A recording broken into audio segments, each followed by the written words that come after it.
Tingin ko hindi ko kailangan ng mikropono dahil tahimik rito at isang isang maliit na kwarto lang 'to, unlike sa labas. Pero feeling ko na mas maliwanag yung sasabihin ko kung may mikropono ako kaya pagbigyan na natin ako. Kaibigan, welcome back. Maikli lang 'to, hopefully under 10 minutes. Wala akong balak na gumawa ng video ngayon pero nakita ko sa balita biglaan nga ang pagdating ng itong itong weather namin, itong klima namin na halong yelo at halong ulan. At kung nasa kalsada ang mga tao sa biglang buhos nito, tiyak na may madudulas at unfortunately may mga maaksidente. Ganun lagi ang kwento rito. Pero huwag kayong mabahala. Huwag kayong mabahala dahil hindi yun angkop sa lahat. Yun lamang ay sa mga tao na, particular din sa mga tao na na na laging mabilis tumakbo o ang kanilang sasakyan ay hindi equipped ng tamang gulong at hindi maintain ng maayos ang kanilang sasakyan. Kaya huwag kayong mangamba ron. Ang aking video na gagawin ito ay partikular sa aking mga kababayan na nasa Pilipinas, nasa ibang bansa, ngunit hindi pa nakakarating dito sa bansa tulad ng US or Canada na may totoong winter. Tama kaibigan, totoong winter. Katatapos lang ditong winter, pero sa pag-transition o paglilipat ng panahon, meron pang ilang linggo bago tuloy masabi mo na wala na talagang malamig, super lamig na tulad ng paninigas ng mga tubig, ng yelo, pagkakaroon ng yelo, at pagkakaroon ng snowstorm, whiteouts, freezing rain, slush, at kung anumang elemento na itinatapon ni Mother Winter. Maraming mga tao dito pa rin, kahit nandito sila ng mga ilang taon or dito na sila pinanganak, ay nakakalimot pa rin na, totoo yun, nakakalimot pa rin na sa pagdating ng panahong ito, panahon pagpalo ng Abril, even Marso, Abril, ay nagbubunyi na sila na mainit na. Eh sila naman ang hindi yun sila masisisi dahil 6 na buwan, 5 buwan, 6 na buwan, matagal na panahon din sila na nagtiis, lalo pat ng mga tao na hindi talaga matolerate ang mga lamig, lalo na yung harsh winter, ay paghudyat ng pagdaan ng mga ilang mga warm temperature tulad ng, ang warm temperature na tinutukoy ko ay single digit pa rin, pero dahil sa nasanay ka ng freezing temperature, ang warm temperature tulad ng 1 degree, 0 degrees, or even -1, -2 ay mainit na sa kanila, mainit na. Kaya naiintindihan ko sila, pero hindi sapat yun para hindi tayo maging handa pa rin. Totoo, spring na. Pero sa panahon ngayon ay darating pa rin talaga ang mga ganitong snow na ipapakita ko sa inyo, ilang minuto na lang. At ito ay dito sa amin, naulit ko na ito, even last year, na ang last frost dito, yung talagang frost, 0 degrees below, ay 0 degree, -1, -2, gano'n, yung freezing temperature. Ang huli nun sa, hindi to Biblia, pero ito yung kaugalian, ito yung nasabi na safe na maglagay ng tanim o hindi tayo magkaka-freezing temperature, ay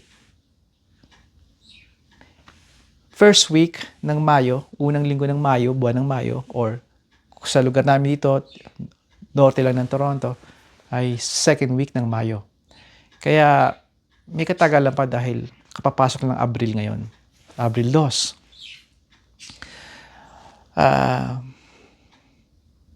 Kaya ito'y again sa mga kababayan ko na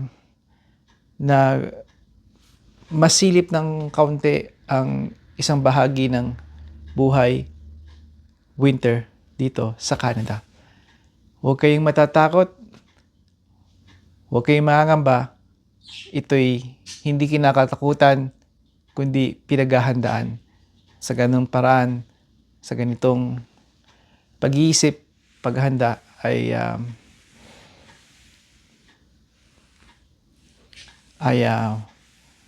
magiging maayos ang inyong pamumuhay dito o makakatulong ito sa pag-adjust ninyo at sa tuluyan ng matawag ninyo itong bago nyong tahanan, itong Canada. Alright? Halikait, tingnan na natin.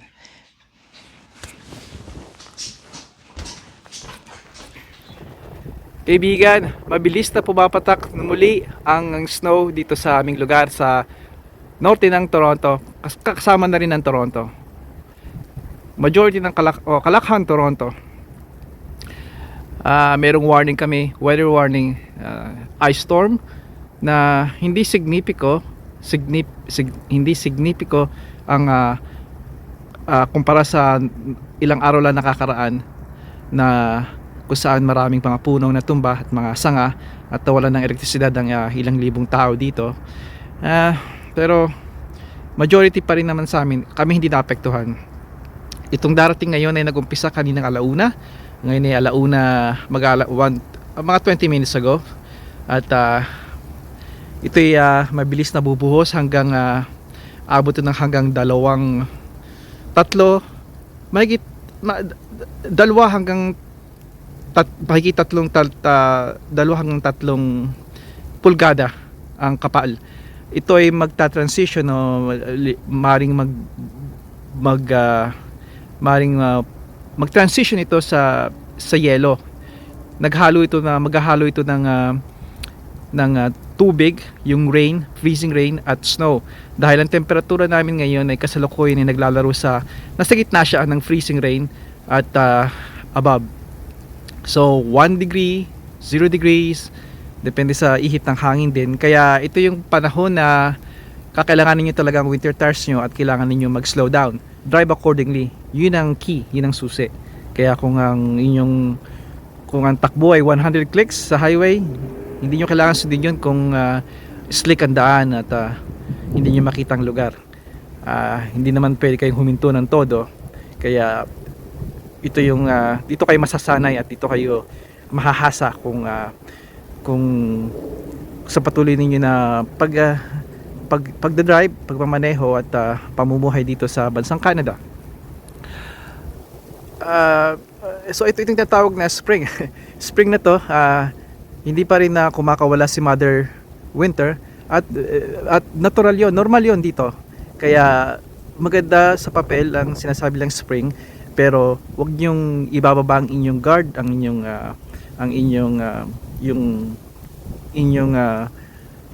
yung isipin nyo na magiging mainit na lagi, although madalas na yon, dadalas na talaga ang init, pero pabugso-bugso nandiyan pa rin ang freezing, nandiyan pa rin ang ulan ng snow, freezing, even whiteouts. At pwede rin ang major storm pa rin. Ito ang buhay sa Canada. Ito ang buhay sa north, northwest, northeast ng Amerika rin.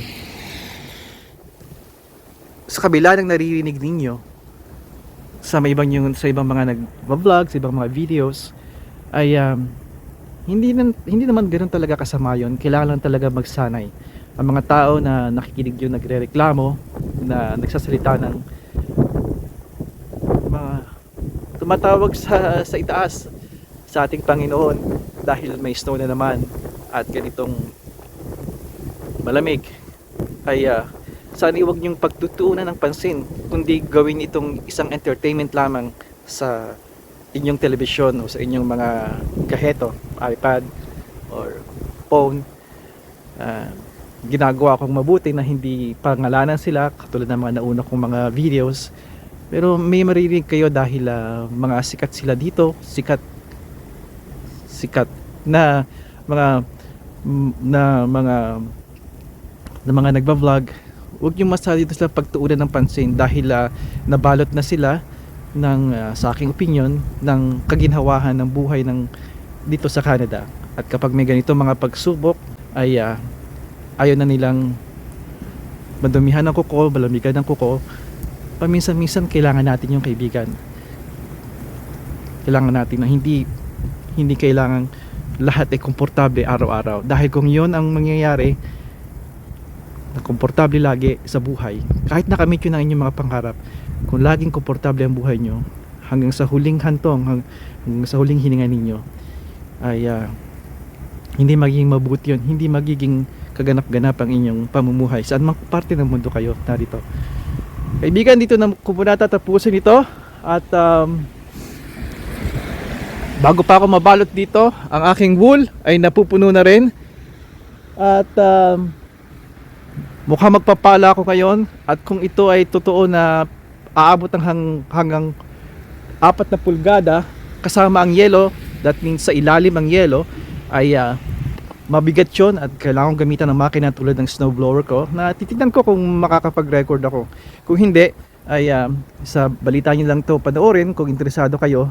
Ibigan, ito ginawa ko, video na to ay para sa inyo na nasa Pilipinas, nasa mga paring ng mundo na hindi pa nakakita ng niebe, hindi pa nakakaranas ng winter, totoong winter katulad dito sa Canada. Napakaganda dito, kaibigan, kung sasamahan nyo ng determinasyon at tiyaga. Old kaugalian, old culture, Filipino culture na masipag at masigasig na Pilipino. Ibigan, hanggang sa muli, padayon.